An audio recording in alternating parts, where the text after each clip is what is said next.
G'day, we're out skiing the powder here in Largs today, and I'm going to give you tips on 4 cool features you can find anywhere on the mountain. There could be stuff like doing tricks of rollers, what grabs are cool when you're dropping, etc. We've got a lot to cover, so let's hit it. In 3, 2, 1.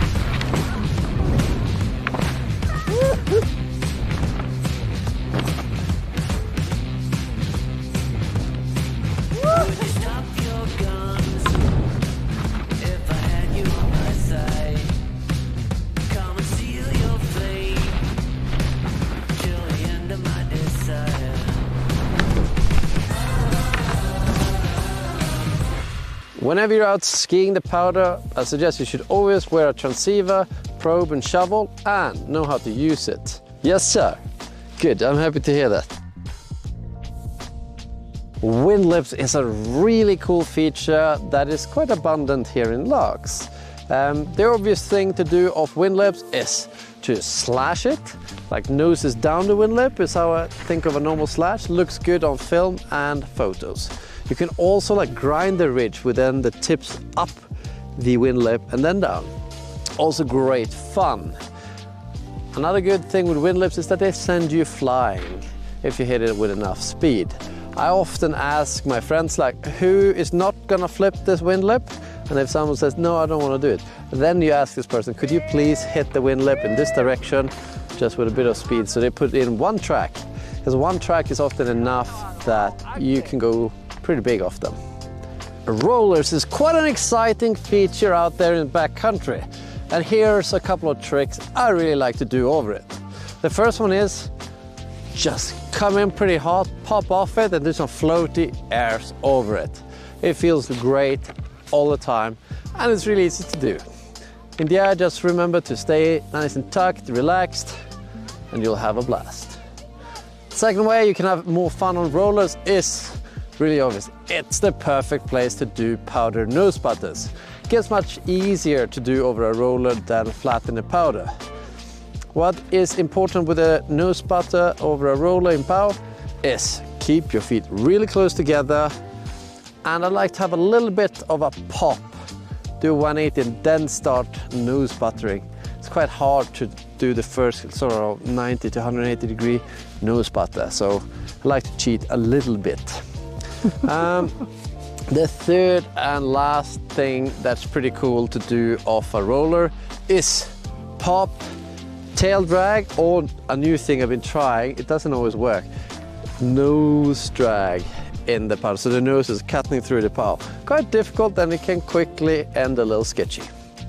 So be careful with that one. Oh, pillows, they're so exciting. But safety precaution, a pillow is basically a rock or a tree stump covered in snow. So they are obviously dangerous to ski on unless it has enough layers. So having that said, pillows are fantastic as you can like just air off one, but the best thing you can do, sort of, is find them clustered together somewhere where you can just air from one to the next, or go through one to the next, and that feels amazing. But can often be a little tricky to find a sick line. They're often found in, obviously rocky areas or where someone has been cutting down the forest, sadly. Something that's also cool to do off pillows is cheeky little 360, or you can even flip it.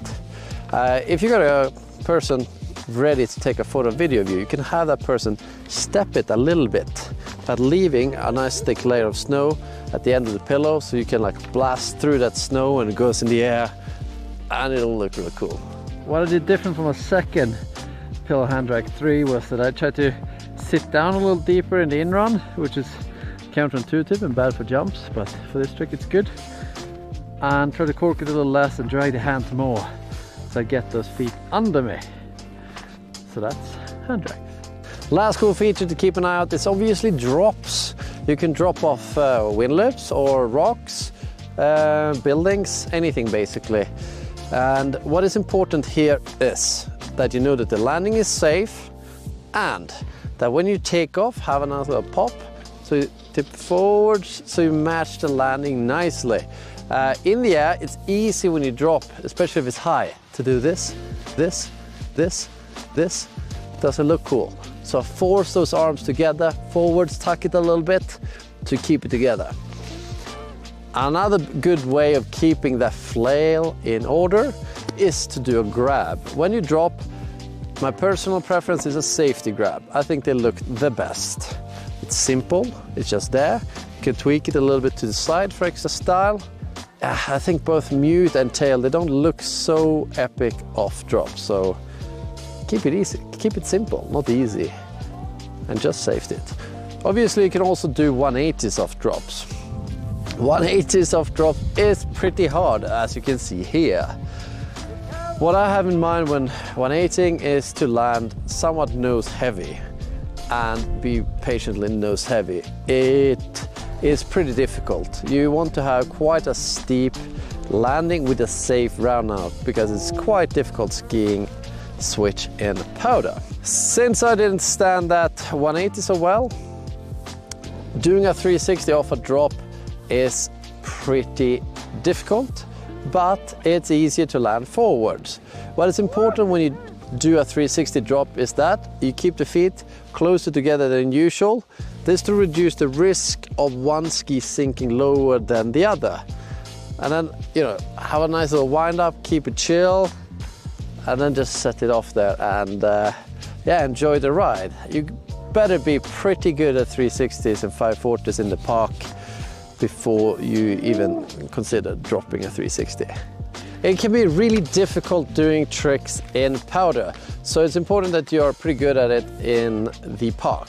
And then maybe you want to join one of our camps here in Logs, where we teach adults how to do it. You know what I mean. Anyway, give it a little like if you learned anything, and see you in the next one.